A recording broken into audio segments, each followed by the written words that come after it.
Hey guys, and today I'm going to be talking about the ego. Now, I have a lot of differing beliefs about the egos, and I've heard a lot of things about ego that may disagree with my takes. So, if you have a different opinion, it could be definitely valid. I just think there's so many different ways to think about ego, and so many different contexts in which to apply it, and so many different things that the simple word ego can mean. Personally, I think there is a limit to ego in which if you pass the limit of ego, you then reach a territory in which you cannot be as unselfish as you need to in order to succeed for the reasons that are good to succeed for, if that makes sense. For example, I would like to succeed for other people and just for the betterment of other people. Now, maybe make selfish decisions time to time just to further myself so then I can be in a further along position and then help people along down the road. But I think people who are truthfully have that level of ego that's past that limit I just talked about, I think they are doing things, specifically selfish things, acts, just to put themselves further forward just for their ego. Now, this doesn't mean that there is completely no argument for having ego. I've heard a lot of different arguments and a lot of takes.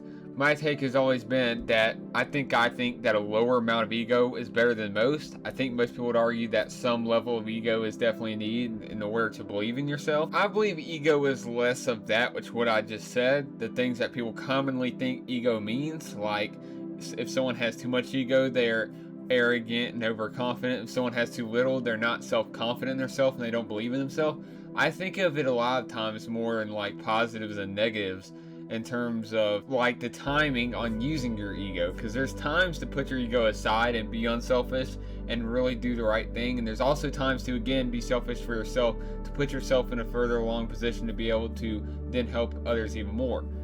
I think that using it in the right timing and using it sometimes in the wrong time, and there's a lot of positive and negatives, and a lot of times those connotations, those just vague connotations get attached to it so easily for me, and that's kind of the way I personally think of the context of ego. Also, like in a lot of religious contexts, the word ego often gets connected with the word pride.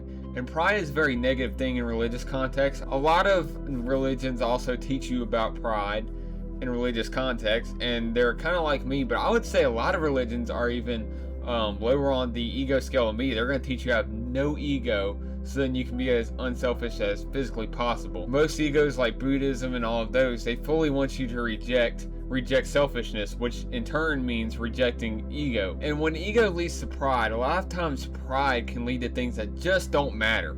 Like pride it's gonna make you feel good about yourself in the short term, but even if you succeed, and let's say you're prideful about succeeding in something, taking the time to then be prideful about it, oftentimes you could be doing something else to even further yourself even more.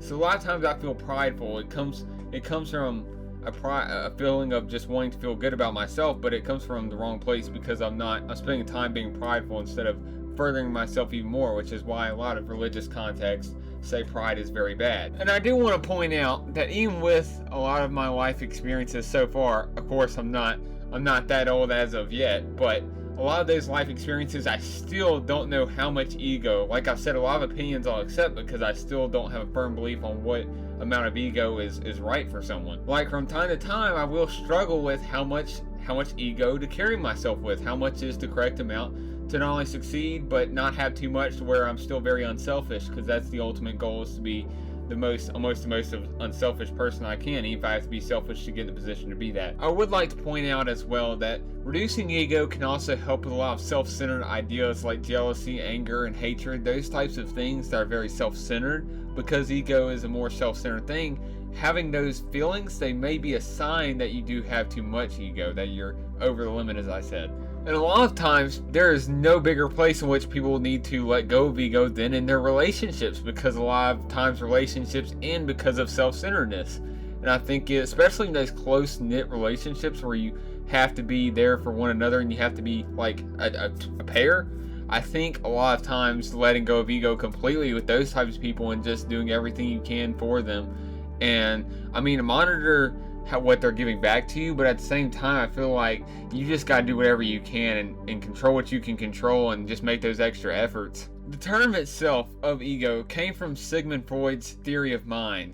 In this context, it is what helps us navigate reality by telling us what's realistic, what balance we need, and it's the part of the mind that makes decisions. But at the end of the day, ego is a balance. You've got to find a balance for whatever thing you want to do, whatever your dream is. You've got to find a balance of ego that suits you and gets you there. Though I may not be 100% confident on how much ego you should or shouldn't have, there's one thing I do know, that it is going to be a balance. Whatever it is, it's going to be a balance of how much you need it. I encourage whatever balance you use to make sure that at the end of the day, you are an unselfish and kind human.